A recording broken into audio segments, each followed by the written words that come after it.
Hey, what is going on, guys? Hex coming back again today with a brand new video, and as always, down in the title below will be the topic we're talking about today. So, Grimoire of Zero episode 2, and route trip, we actually got to see the opening of this episode. So I do have to ask, definitely leave down in the comments below, guys, what did you guys think of Grimoire of Zero's opening? And at the same time, I gotta say, my favorite part was probably whenever Zero was riding on our main character, the Beast Fallen's shoulders, and they're running and shit. I was like, oh, I just get hyped because I really want to see where this show goes, because we're getting some lighthearted action scenes so far, right? And I can't wait to see how it handles its action scenes and how it handles its magical battles, like with Zero, for example. I just can't wait to see her go, well, all out per se, and the Beast Fallen, because we see that he's a total brute and he's a little bit of a badass. So I did love the music. I loved really everything about it. Not sure where it ranks so far. I had to see it a couple more times to really get a feel for it, but nonetheless, I did enjoy it. But I also do have to say I do like the way it's going when it comes to the the Grimoire of Zero and or the Book of Zero.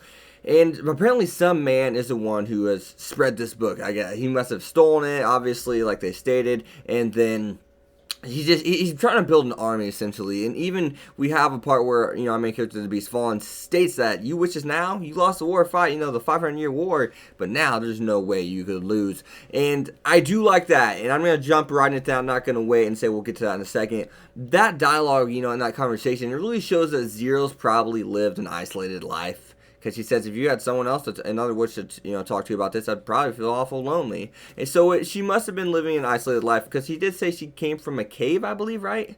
And then 13 left to go find the Book of Zero.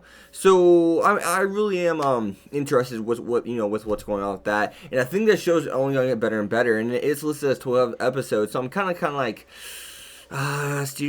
Studio White Fox is doing this, and Studio White Fox is not known for making those season 2s. I mean, to be quite honest with you, which I don't know why, because at times they make a lot of money. Like Steins gets taken forever, and if they do it to ReZero, then they are idiots. But that's besides the point. They make good work though, so I guess it is what. But I do have to ask, what did you guys think about how the village just said, oh, he has the ring, so he must have stole it? And even though they're saying no, I'm giving this back, I found this at a spring, I felt at first it's kind of like, I don't know if that's very tasteful, like how they did it, because I was just kind of like, is that how bad it is? They're jumping to conclusions, and I was kind of like, well, after I saw the graves, yeah, that kind of is how bad it is for people out here. This is, it's like the negativity bias. It's like someone had, they hold a class, and the teacher has one kid out of 30 being bad, being, just being dumb, being interruptive, being disrespectful during class. So therefore, the teacher states the class was terrible, right? He says, that class is shitty. I hated it. There's all this, the students were so bad because they're lumping in the rest of the students based off of one person's persona, one person's actions. And I think that's really what's going on with this whole show, right? It's essentially kind of like just discriminating against one another, and I think that's what our main character, the Beast Fallen's, I wish he got a freaking name, because it's so weird calling him our main character, the Beast Fallen. The Beast Fallen's, his main character development is going to be not see people as equal, understand what other people go through, how they feel, how they see other people. He's gonna be kind of like, the intermedium between all this. I think like he's right in the middle per se, and we see him even getting along with Zero, obviously, as we stated, the dialogue they're having. Then we see him getting along with the yellow-haired kid. Which, have I said his name yet? Damn it! Say people's names, Grimoire of Zero. I need names.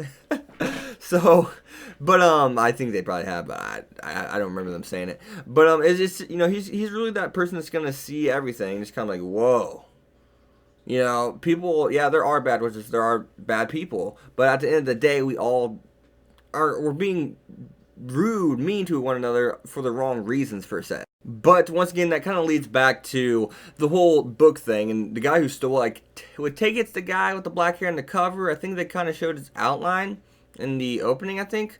But if you guys look at the cover page for Grimoire Zero, you guys will see what I'm talking about here. And I feel as if he should be a really cool character. I mean, just looking at him, you can tell he's probably going to be kind of an interesting character. He's to be like a quiet, subtle guy, but yeah, he's to be a madman at the end of the day. Someone's to piss him off is just to be like belligerent. But I can just see it coming. So I really can't wait for it to really dive into the story, because I mean, we're still just scraping the surface. So yeah. other than that, guys, I did enjoy the comedy. That's the last thing we're going to talk about here. So I did enjoy the comedy of this episode, and I felt as if like the whole Granny thing, or Gramps thing, the blonde-haired witch calling our main character the Beast Fawn Gramps. I just love his reaction. It's kind of like he's calling a beast, a tiger humanoid thing, a grandpa. Like, what? And the tomato thing about, you know what we're going to do now. They hate witches. You guys need to stay low. You guys don't need to put yourselves out there. And she's like, yeah, I know what we do. We'll cook these tomatoes up right away. Because he's talking about how they're best when they're like just out of the ground. And they even kind of said they stole the tomatoes. It's kind of like, oh, shit. But yeah. So what do you guys think of this whole episode? What do you guys think? Did you find it tasteful? Like how serious things are? I do. At first, I kind of didn't wear it with the tomato and the ring thing. Then I was kind of like, well, look how many people they've killed.